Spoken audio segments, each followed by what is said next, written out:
Bom dia, crianças. Vocês já viajaram algumas vezes? Já? E quando vocês vão viajar para um lugar bem longe, o que vocês gostam de levar? O que vocês acham que é bem importante levar?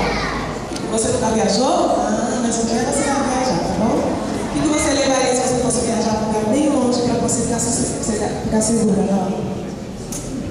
Eu ia levar o meu celular para os meus filhos. Olha, o celular para os seus filhos. Olha, tinha um povo que era o povo de Deus, o povo de Israel. Vocês já devem ter ouvido falar.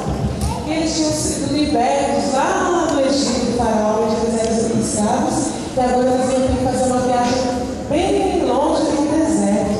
E no deserto, eles precisavam de coisas para ficar seguros. E olha o que eu tenho para fazer uma viagem. O que é isso aqui?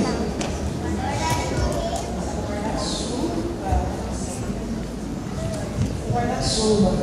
E também, olha, eles levaram cobertor. Olha o cobertor.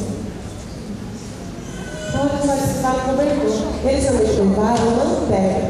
E vocês ficam pensando, mas por que eles queriam levar guarda-chuva, lanterna e cobertor? O que isso pode fazer ficar seguro? Mas isso aí é só uma ilustração. Deus queria mostrar para eles que Deus sempre protegeria eles das coisas. E aí de dia, Deus, ele fazia ficava em forma de nuvem lá no céu, porque no deserto é muito calor de dia, um sol muito forte. Então Deus abria a nuvem dele como se fosse um guarda-chuva. Olha só, eles ficavam olhando assim, ó, e o sol quente não esquentava a cabeça deles, eles ficaram protegidos durante todo o dia, aquele sol forte. Esse dia fez um calor forte, né? E eles tinham guarda-chuva para proteger. E à noite ficava muito frio e eles não aguentavam naquele deserto frio. Então, olha só, sabe o que Deus fazia? Virava a nuvem, virava um fogo bem quentinho, aí esquentava eles naquele durante a noite, ó. Aí eles ficavam bem quentinhos. E também o fogo servia para iluminar o caminho, para não vir serpentes, para não vir leões, para atacar eles. E aí, durante toda a viagem, Deus virava nuvem e virava sol, ou virava fogo para esquentar eles à noite.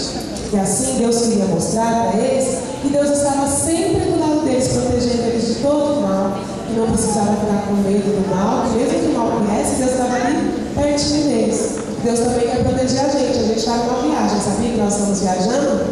Porque nosso lugar de morar não é aqui. Nosso lugar que nós vamos morar é onde? É numa terra nova, onde vai ser tudo muito bom. Vai ter lindas flores, frutos, vai ter leões para a gente brincar. E esse lugar, ele também não é aqui, é um lugar bem bonito, novo, diferente que a gente está. E aqui a gente só está fazendo uma viagem. Mas aqui a gente, às vezes, acontece bastante coisa ruim. Às vezes a gente se machuca, não se machuca. O que se machuca aqui? Quem se machuca? Ah, você não se machuca, não? Ah, machuca, né? Quem fica doente aqui? Ah, vocês também ficam doentes, né? Ah, o Brian também fica doente, a Marati. A gente fica doente, acontecem muitas coisas ruins. Mas Deus está sempre nos protegendo. E Ele sempre quer lembrar a gente que um dia nós não vamos mais morar aqui, que Ele vai um dia levar a gente para morar com Ele lá na terra nova, nos céus, né? Quem quer morar com Deus lá no céu? E quem quer ter sempre a certeza que Deus está aqui com a gente? E sabe o que a gente pode fazer para Ele sempre nos proteger? Nós podemos orar. Então nós vamos orar para pedir para Ele sempre nos proteger. Vamos orar? Feche os olhos. Querido Deus, nós te agradecemos pela certeza de que o Senhor sempre nos protege. Em nome de Jesus, amém.